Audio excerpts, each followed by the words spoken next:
wakishapatikana ministry yetu hii State Department of Children Services tunashirikiana na Foreign Affairs, Ministry of Foreign Affairs.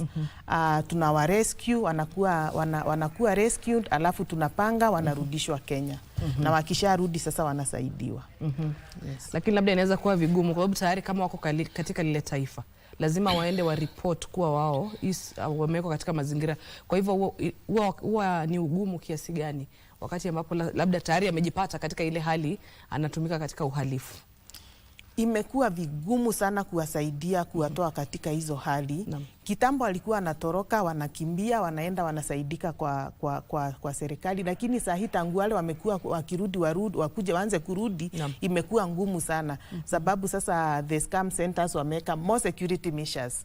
So sio rahisi kutoroka, lakini serikali za Thailand na Myanmar zimeshirikiana, wamekuwa wakijaribu kufunga hizo scam centers. So akienda kufunga scam centers, wana rescue watu, kila nchi inapatiwa watu wake ijue vile itawarudisha.